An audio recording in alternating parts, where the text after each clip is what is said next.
Hello everybody, my name is Leo and welcome to a new tutorial by Blau Films. This is the second tutorial in the Harry Potter title sequence recreations, and today we're going to be looking at my personal favorite one of the three, Harry Potter and the Prisoner of Azkaban. The original Harry Potter and the Prisoner of Azkaban title sequence, it's the only one from all of them that steps away from the mold and uses this wiggly motion, this magical feeling. And I really enjoyed that, but I wanted to take that title sequence and bring it back to the way all the other title sequences work and give it my own little spin. So the main things I will be looking at in this tutorial is going to be the lighting, then the compositing inside of After Effects, including some snow simulation, some layering of clouds in 3D space, and then we're going to be looking at how I did this pulsating Lumos effect, and that will be it. The Harry Potter typeface itself is pretty simple, as you can see here. There's a download file in the description below. Now for the subtext over here, there's a font called Lumos. I'll leave a download link for that in the description below as well. And I just typed in "and the Prisoner of Azkaban," did a little bit of kerning, and I positioned it right underneath the Harry Potter text. Now for the lighting, Harry Potter and the Prisoner of Azkaban, it's basically when the story starts getting spooky. So we get the Dementors, we have Sirius Black escaping from Azkaban, and there is this Swedish movie called Häxan, and it's about witchcraft, and it's a very interesting movie. It's an older one, so if you're not like a big movie lover, it might be a bit hard to get into, but if you like movies, give it a watch. It's a classic. It's actually completely on YouTube and quite a low resolution, but go check it out. What I find very interesting is that the way they did the lighting in most of the scenes is that they're using this kind of bottom lit, spooky look, similar to what you would see in, classic 40s horror movies, where they're using a pretty small light source. They're actually using pretty big, soft light sources, giving this soft shadow, but still giving it a strong and defined deep blackness. So what we have here is we have a plane, 6,000 by 3,000 centimeters, and it's using this fully black material. It's just a diffuse channel with a value of 0, and it's sitting right on top of the Harry Potter text. Now, the reason I have that is as negative fill, we're making sure that, as you can see over here, the top of the letters get no light at all. Then we have a second flag, a second negative fill, that is also black. I quickly went to mode and I enabled X-ray so that the camera can see through it in the viewport. But basically what it's doing over here, it's making sure that we get these shadows on the left side. Now, what's most important to me in the Harry Potter typeface is the amount of detail we get in the bevel. The chiseled look is one of the things that's most important to get right, otherwise it's just not going to feel like there's a lot of plasticity in those letters. To get that right, I'm really taking reference a lot from this shot from Häxan, and as you can see, the top is in shadow, the left side is basically completely shadowed out, and then we get this large softbox light source coming from the bottom, creating this spooky look. So for that, what I did is I created this thing over here, which is a Corona light, and it's an area light. Or if you're not using Corona renderer and you're in Octane or physical renderer, just use an area light. Make it relatively large. It's a bit larger than the Harry Potter text. I have an intensity of 50 and I'm using a color temperature of 6,500, which is a relatively neutral color temperature. Now that is shining onto the bottom of the text, and then we have a few more lights. So there is this light over here, which is a duplicate of that area light, 6,500 color temperature. I have made it very thin and I've lowered the intensity to be 25, and I am placing it right at the edge of the Harry Potter text. The only reason why I have this light in here is so that we can have some of these very small details on the sides of the letters, emphasizing that shape a tiny bit more. For the subtext, I want to make sure that that is visibly pretty clearly It's a relatively small size typeface compared to our main hero title, and visibility and clarity is still one of the more important things to consider. The Harry Potter hero type, generally speaking, it works more as a logo.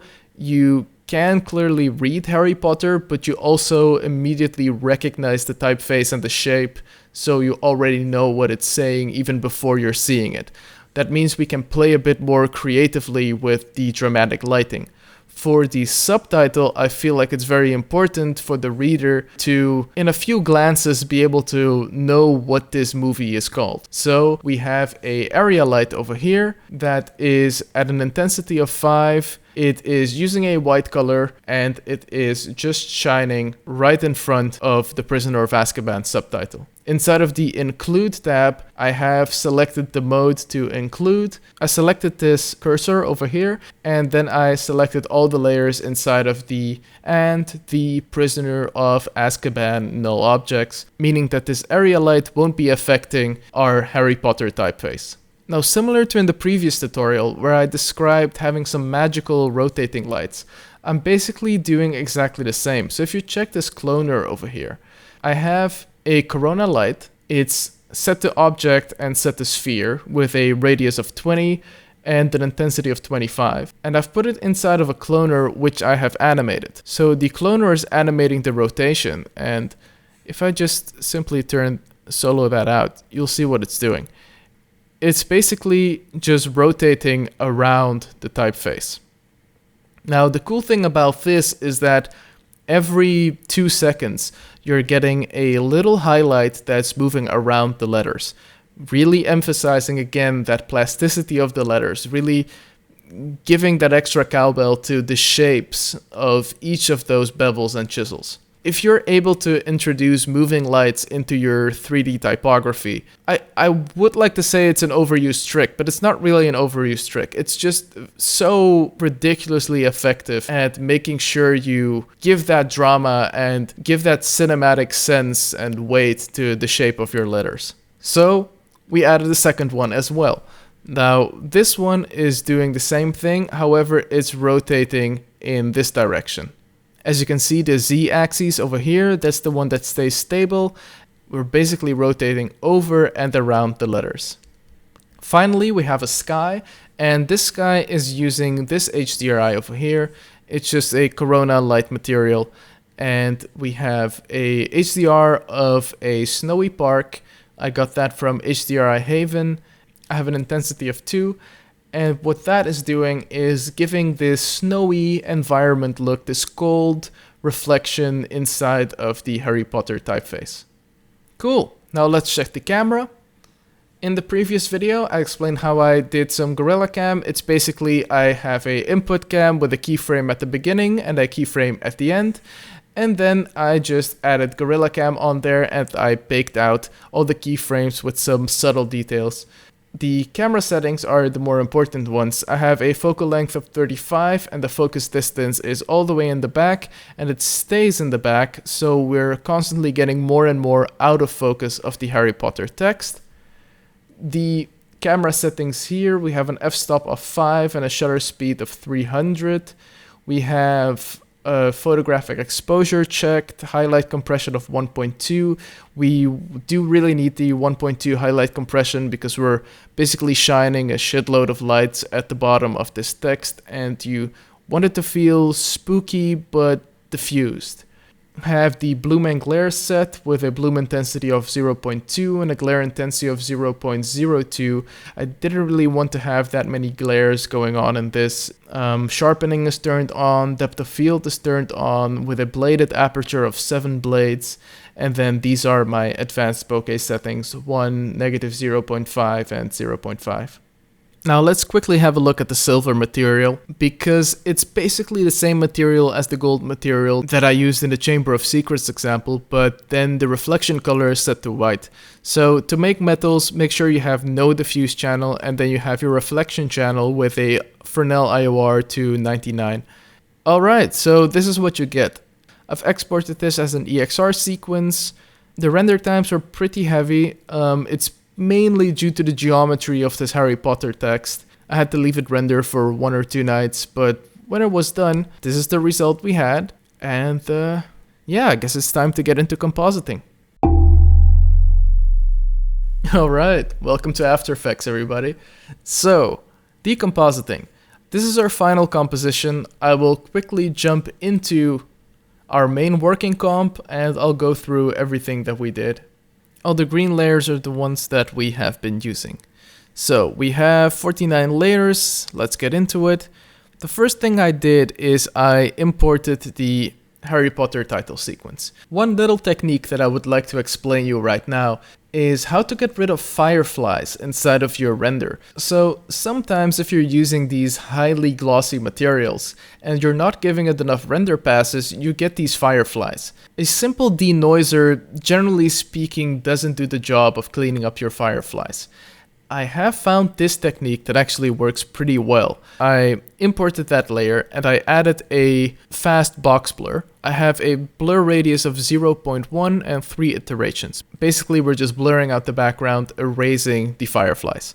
Now, the next thing I did is I duplicated that layer and I made a high pass filter out of it. Now, the way to make a high pass filter out of a layer in After Effects is pretty simple. So first of all, we blur it with a fast box blur.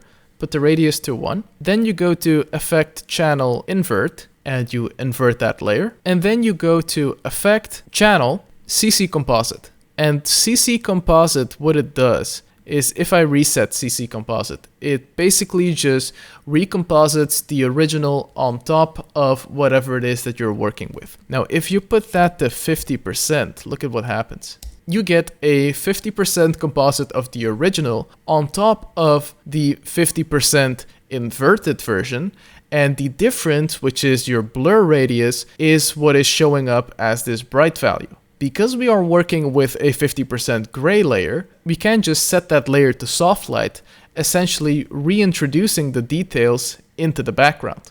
And that way you get rid of your fireflies. Now the next thing I did is I imported the Cinema 4D file, as you can see at the bottom here. And with Cineware I extracted the Gorilla Cam, which is the camera data that we're working with.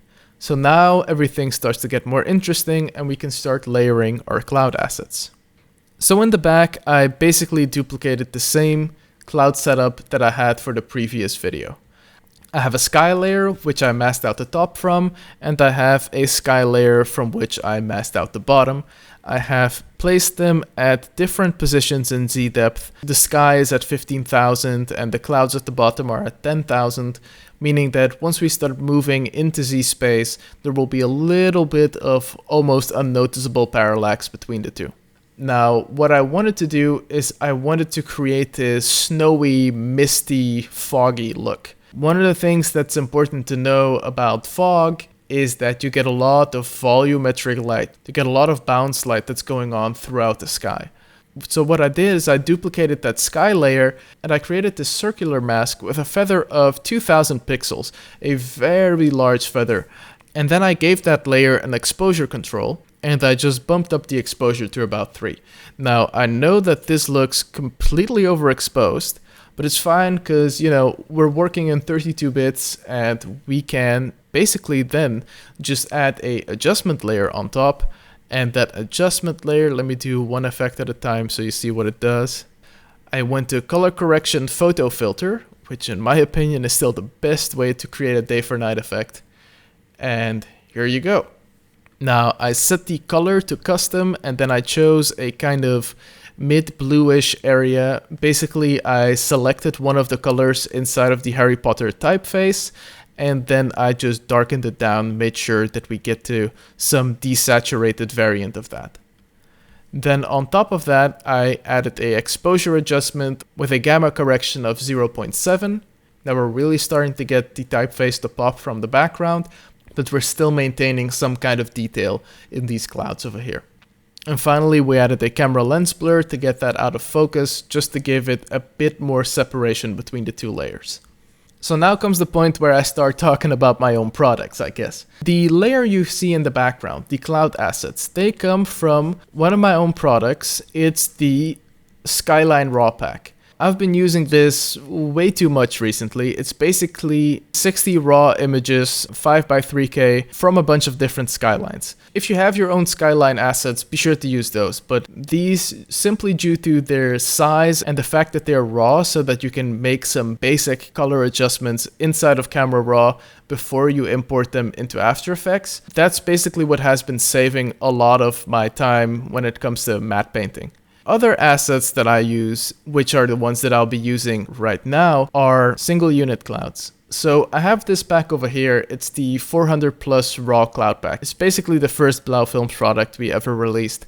And these are great. All these clouds have been left unedited for you to do with them whatever you want. You can use them for matte painting, you can use them for compositing, and in this example, we will be using them to layer a bunch of them, extract them from their background, and then we will be able to pass through with the camera, giving that classic Harry Potter flying through the clouds effect. Inside of my project file, if you go to my cloud assets, you can see I've imported a bunch of these. I've dragged them into my timeline. I have immediately pre-composed them, moved them with all attributes into this new layer. So let me show you what I did. Here is the original asset. I did a little bit of color correction when I imported them through Camera Raw. Then what I did is I added a curves adjustment that is lowering the highlights almost completely until I got to a level that I felt was accurate for the scene that I'm doing. And the way that I usually check that is just hover over on top of your clouds, and then on the top right corner of your screen right now, you're seeing an info box. And the RGB values, imagine them going from 0 to 1, and right now we're at a 0.39, a 0.4, which means that we are working with 40% grays. And if you go into your previous scene, and then you just simply check on some of these values, they'll be able to see, oh, okay, we're using a 0.2 value over here, we're using a 0.3 value over there. So these clouds being 0.4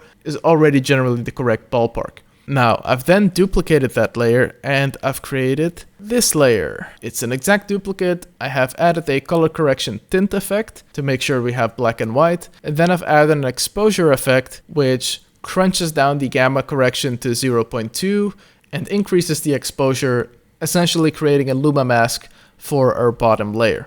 I then set the track matte of the bottom layer to luma matte, and here you go. You have the cloud completely keyed out. I guess I would call it a tedious process. I've done that for about 20 minutes, and I've created a variation of 8 different of these assets. I have imported them, made them 3D, and I have placed them somewhere in 3D space. I've then also added some effects like a final curves adjustment that more closely matches our cloud to the look that I'm going for. And I've added a camera lens blur effect with an aspect ratio of 0.5 to make sure we're matching the bokeh effects on top of our Harry Potter title sequence. And then it was just about doing that same thing with a few different cloud assets and positioning them in different places in 3D space. I'll be turning them on one by one so you can see where they ended up going and what they ended up doing. So if I quickly go into a 2D view, you'll be able to see how far I've placed them each away from each other. So at the bottom you're seeing the camera, and then basically all these layers you're seeing here are all cloud assets. Cool, next thing, I created an adjustment layer. Now, this adjustment layer, the only thing it's doing is giving it a bit more contrast. We're lowering these toes, we're increasing these shoulders, and there you go. You're getting just a bit more of a final composite. I feel like now we're getting to the point where we can start talking about the snow. So, making snow in After Effects, generally speaking, requires you to have Trapcode Particular installed. If you don't have Trapcode Particular, what could you do? Well, what you could do is you could use some stock assets. So you could go to a website like Action VFX, or you could check out the Video Copilot Action Essentials. Now, the beauty of using Trapcode Particular is that you can actually use your 3D data from your Cinema 4D file to influence the way that the snow is showing up on screen. You're essentially moving through the snow. Now, I didn't figure out these settings in particular to make good snow. There is an absolutely fantastic tutorial online by Premium Beat. They go into all the settings for Trapcode Particular, how to create realistic snow. The only thing I did is I made a few minor adjustments, so I will go through the settings quickly. Particles per second, 400, and we have the emitter type set to box. Our emitter behavior is continuous, and the direction, we have that to bidirectional, and the position subframe set to 10 times smooth. Then we have the velocity set to 100, and we have the velocity random and distribution set to 0. Now the emitter size, I have changed that setting to XYZ individual, so we can have a pretty large X value, meaning we are covering the entirety of our screen. And then we have a very small Y value, meaning that our box is more of a very thin layer, almost like a cloud, as opposed to a very tall surface area. Our Z is set to 3000, meaning we have a lot of depth inside of our snow. Down here you have this thing called emission extras, and what you want to make sure is to set your pre-run to about 5 or 10, meaning that it's already snowing when you start the scene. Now the next thing to do is go into particle over here. We have a particle life of 100, we have a life random of 0, and in particle type I've selected cloudlet. Now, the rest of the cloudlet settings are generally speaking the same. I've put the size to 3, and the color I've selected, again, one of the colors from either one of these clouds or something that's on the Harry Potter typeface. Then we come to physics. I have the physics model set to air with a gravity of 50, and then if you go into the air settings, this is basically what creates the look of your snow. So I have an air resistance of 0.2 and a spin amplitude of 200. The spin frequency and spin fade are both set to 1. The wind on the X is on the 0, and the wind on the Y is 46, meaning that the snow is constantly being blown slightly back upwards, giving the illusion that it's actually snow or something that's very lightweight. The wind Z is making sure that the snow is kind of blowing towards the camera, giving us a bit more speed when we are flying through them. Except for that, we have some settings in the turbulence field, but I believe these are default. You can basically enable the motion blur over here for your composition, and then turn on the motion blur, selecting this checker over here, but I completely agree with the tutorial from Premium Beat. It generally speaking doesn't deliver the results you're after. So I added the CC Force motion blur effect with a shutter angle of 300 and blur samples of 20, and that gave a very realistic, natural feeling motion blur. Now as you can see here, I have all of these snow particles, and they are pretty tiny, and they're floating behind the Harry Potter letter. Now, the Harry Potter letter is actually not a 3D layer, so just by placing that layer on top of our 3D layer, which is the particular snow, it's already sitting on top. I have also, in particular, set the position to be pushed back 1000 in the Z, meaning that it already looks like the snow is pretty small and we're not getting too much interference with the foreground. I have then created a separate layer of the snow, which is a duplicate of that same layer, in which I have set the position to be negative 1500, and I've placed that on top of the Harry Potter text. And there you go, we have the snowy Christmas winter from The Prisoner of Azkaban. So let's jump into this layer 22 over here, the alpha mask of Precomp 10, and let me show you what it is. So here you go. In the previous tutorial, I explained to you that how do you get that very dynamic opening fly-through of your clouds. And the technique that I found is basically by using some stock footage where you're filling up a room with some smoke, and then playing that footage in reverse, giving you the illusion that you're flying through something. What I did is I duplicated that layer, I pre-composed those two together, and I set the bottom one to Luma Matte, essentially creating some transparency within these grayscale values, as opposed to simply setting that to a screen mode or something which would artificially raise the values of your scene, which is something you don't want to do if you're using mist or fog or smoke or any of these things. So back to pre-comp 1, we're alpha inverting the snow, meaning that in the beginning of the comp, the snow is lower in its opacity, and the further that we go into our sequence, the snow becomes clearer.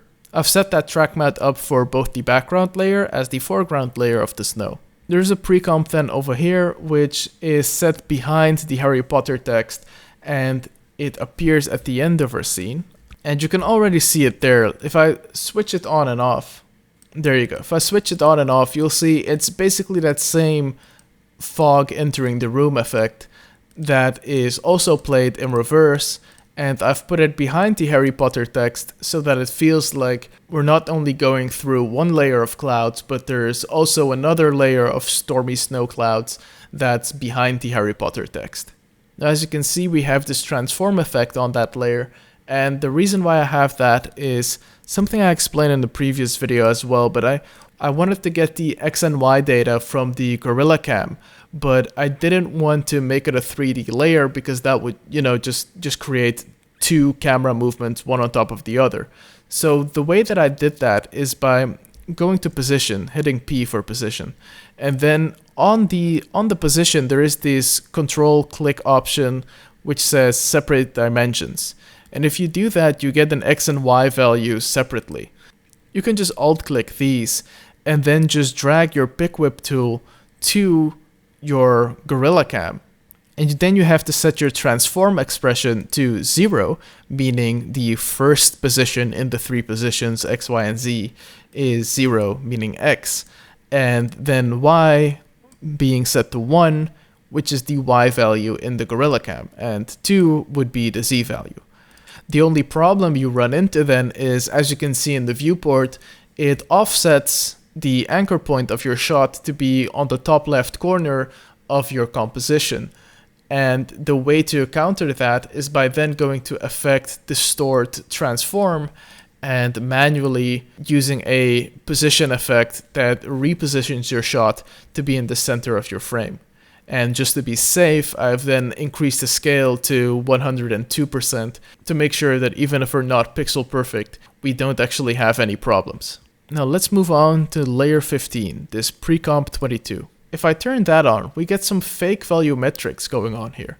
And this is actually quite an interesting effect. So let me hop into this and you'll see what's going on. The pre-comp is a pre-comp, and let me go into that one. I first created a 50% gray solid, which will be acting as our neutral, and I've then imported the Harry Potter text. I have set a fast blur of 0.1, and I've added a generate fill effect, and I've set the color to be black. Now our black is going to be acting as our obscuration layer. Then I have a point light, which I have created in the previous comp as well, and this is basically a copy. And then I have a Video Copilot Optical Flares effect that is using the track lights function.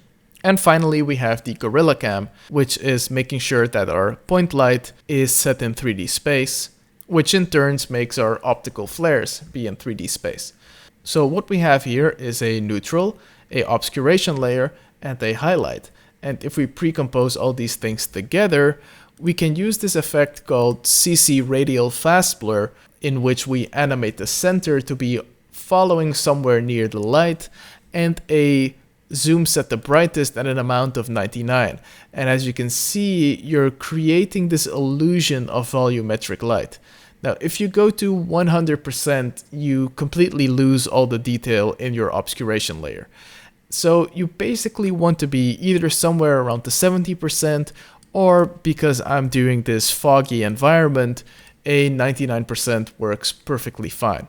On top of that, I'm using this curves adjustment that's excluding everything in front of the middle section. So all the shadows will be going completely down to 0, and we're maintaining the highlights to be at 100. This layer I'm then importing into this composition, and by setting it to screen and giving it an opacity of like 23%, as you can see, if I flicker that layer on and off, you're getting some fake volumetrics that are really giving some more depth to the shot.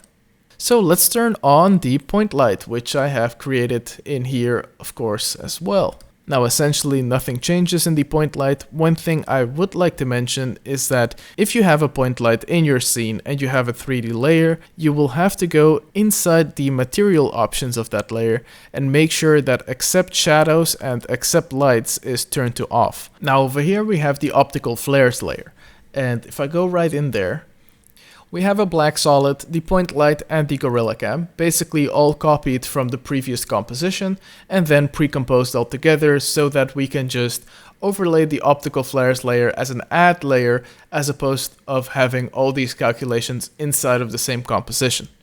For the optical flares themselves, I was trying to go for a look that somewhat resembled something like a magical sun. So it's not exactly like the sun, it's not exactly like the moon, it's somewhat of a Lumos maxima effect.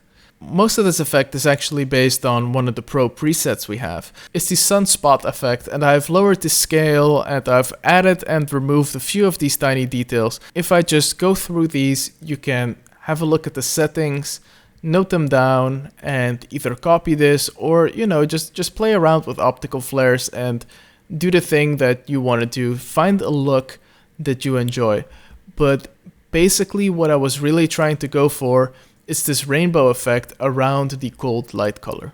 So I have alt-clicked the evolution and I've given it a simple expression time times 200, making sure that we have a little bit of shimmer that's going throughout the layer. And then finally I have at the bottom a copy of the Harry Potter text. I've turned it off, and here at the bottom in foreground layers inside of optical flares, I've set the source layer to be the Harry Potter text, and I've set a second source layer, which is that pre-comp 1 effect, which is all of these clouds that go in the foreground. And those two layers are now working as an obscuration layer for this lens flare, meaning that every time this layer passes one of the Harry Potter letters, as you can see, it becomes dimmer and completely disappears.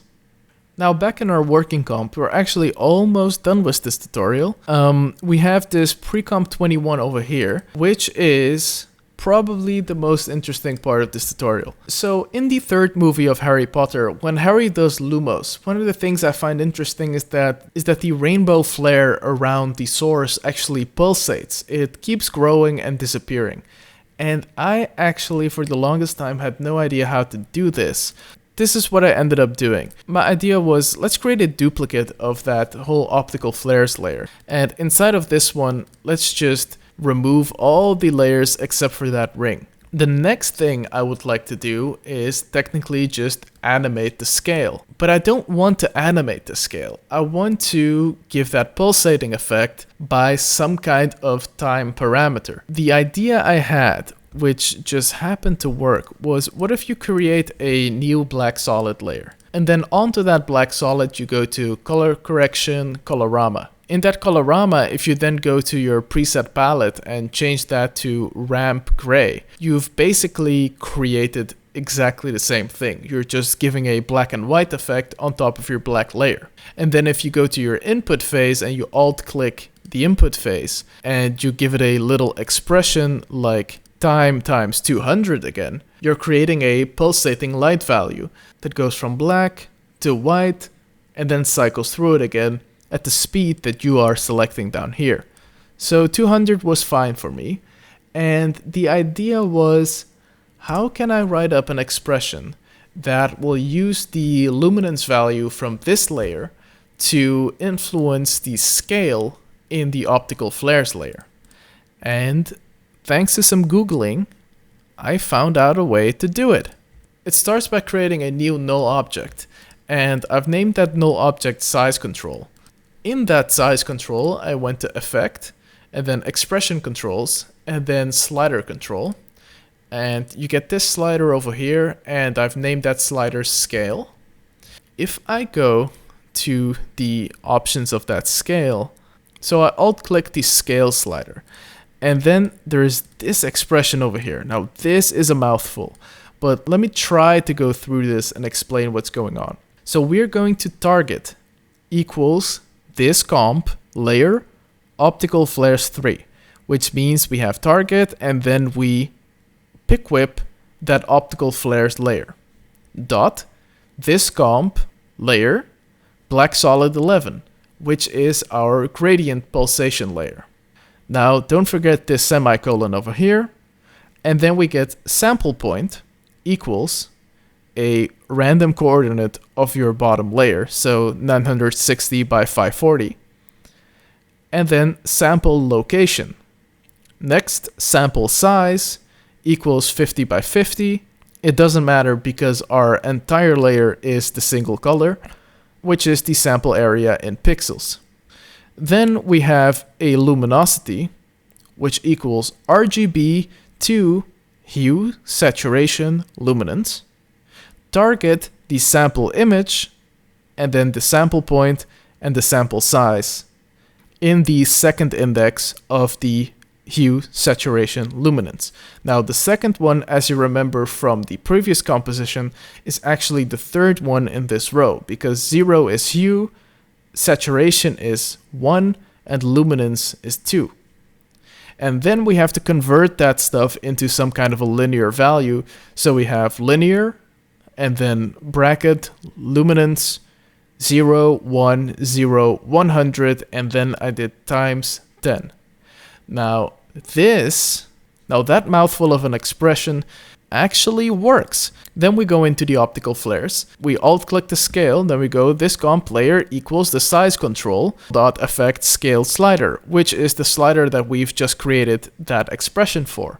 Now there's one more thing we want to do to get this to work, is that every time that this light pulsates, we want to make sure that it fades out naturally at the end. We don't want it to just pop out of existence the way that our gradient works, because our gradient goes to black, and when it hits 100% black, it jumps to 0% black in the matter of a frame.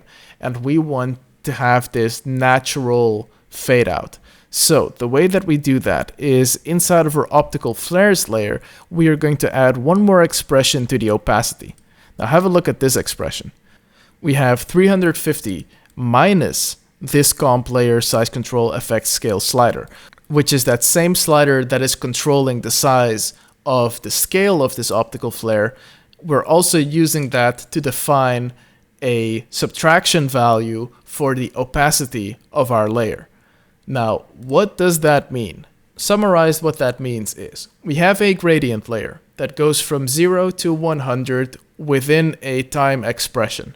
Then we have a size control that is sampling a pixel area from that image and is then converting that data into a linear value that we can then apply to a slider that goes from 0 to something. And then we're using the scale option in optical flares to connect that to that size control slider. And finally, we're also using that same size control as a subtraction unit to reduce the opacity from that same layer once we hit a certain size. I really hope that makes sense. If not, please be sure to leave some comments below. I'll try to explain it, and I'm sure that we can all figure this out together. So that's it. Let's go back to the final few bits of this tutorial, and we're out of here.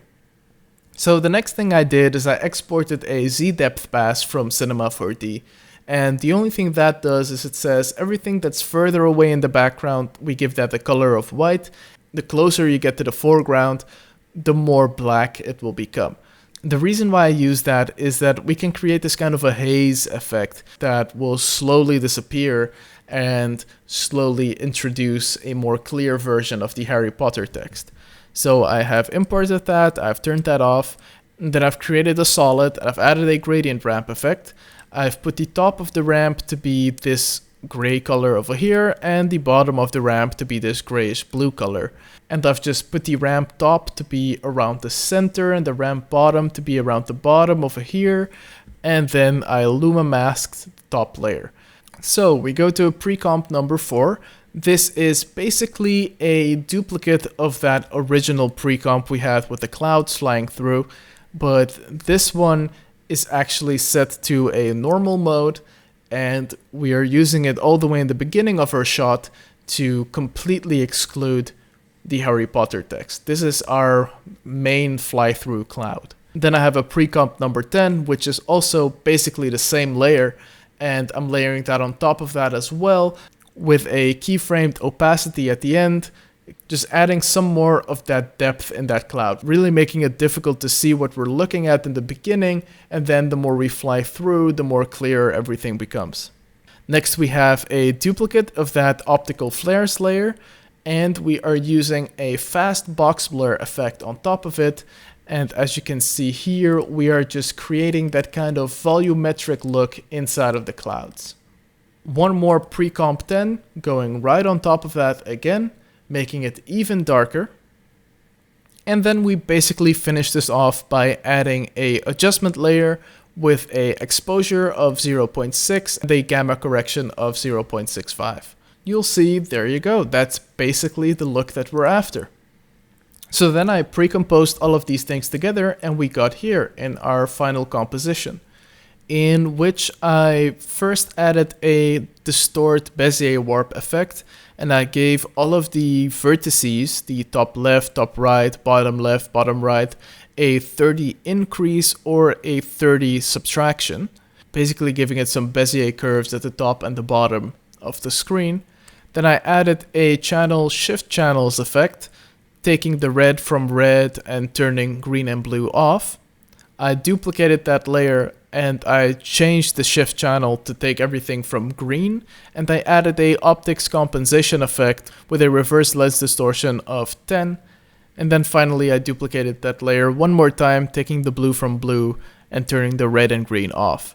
Now what that does is we are basically adding the RGB values back one on top of the other, creating the same image we had before, but we are offsetting the corner edges with the optics compensation, creating a little bit of this chromatic aberration effect. Now don't overdo this because it will look like some LSD trip, but a little bit actually does pretty well.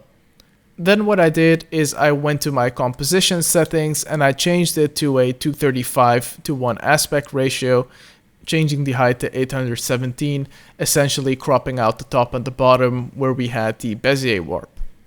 I made a new adjustment layer with a exposure effect, and I slightly keyframed the gamma correction in the beginning from an even more dark look into the look that I was looking for.